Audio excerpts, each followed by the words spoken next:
খুব কম সময়ে যদি মিষ্টি তৈরি করে খেতে ইচ্ছে করে তাহলে এর থেকে ভালো অপশন আর কিছু হয় না। এই মিষ্টিটা আমি বাড়িতে অনেকবার বানিয়ে খেয়েছি, তাই ভাবলাম রেসিপিটা আপনাদের সঙ্গে শেয়ার করি যাতে আপনাদেরও কাজে লাগে। তাহলে আর কথা না বাড়িয়ে রেসিপিটা দেখতে চলুন চলে যাই তোরসার কিচেনে। তো চলে এসেছি তোরসার কিচেনে। Hello friends, welcome back to my channel Cook with Baby Torsha and it's me Torsha.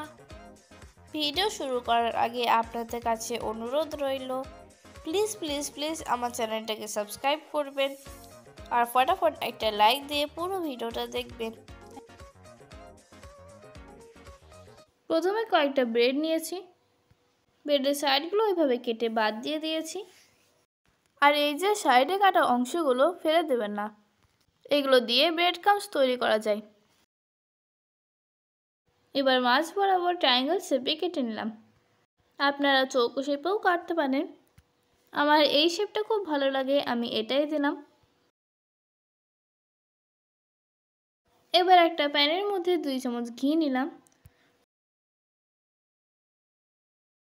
ঘি গরম হলে ব্রেডগুলো ভেজে নিচ্ছি। কাজটা হাই হিটেই করতে হবে।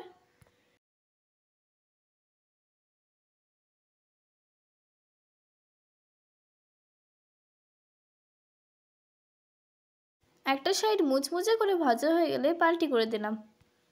বাই দ্য ওয়ে, এখনও পর্যন্ত যারা আমার চ্যানেলটা সাবস্ক্রাইব করেননি প্লিজ সাবস্ক্রাইব করে নেবেন। আর যারা ফেসবুক থেকে দেখছেন তারা আমার পেজটাকে ফলো করবেন। আর যারা আগে থেকেই করে গেছেন তাদেরকে অনেক অনেক ধন্যবাদ।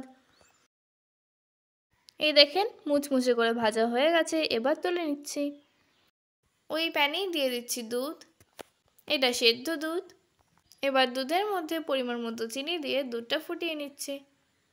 আর ফ্লেভারের জন্য অ্যাড করলাম অল্প একটু এলাচ গুঁড়ো। এদিকে অন্য একটা বাটিতে কাস্টার্ড পাউডার নিলাম, ওই 2 চামচ মতো। এবার ঠান্ডা দুধ দিয়ে এটা গুলে নিচ্ছি। ভালো করে গুলতে হবে যাতে কোনো লাম্পস না থাকে।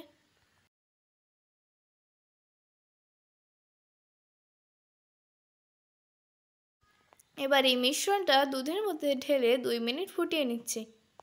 তবে হ্যাঁ, কন্টিনিউ নাড়তে হবে, না হলে তলায় লেগে যাবে। আমার চ্যানেলে আরও অনেক সহজ সরল মিষ্টির রেসিপি আছে, সেগুলো একবার দেখে নেবেন। তাহলে আপনাকে কোনো দিন দোকানে মিষ্টি কিনে খেতে হবে না। আমি তো আর কোনো দিন দোকান থেকে মিষ্টি কিনে খাই না। এই তো রেডি হয়ে গেল। এবার ব্রেডের উপরে ওটা গরম গরম দিয়ে দিলাম।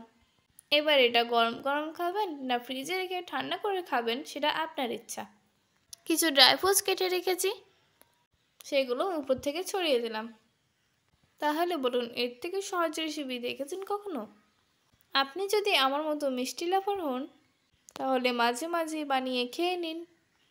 ভিডিওটা ভালো লাগলে লাইক শেয়ার করবেন। তাহলে আজ এই পর্যন্তই, দেখা হবে পরের ভিডিওতে নতুন কোনো রেসিপি নিয়ে। টিল দেন টাটা, ভালো থাকবেন।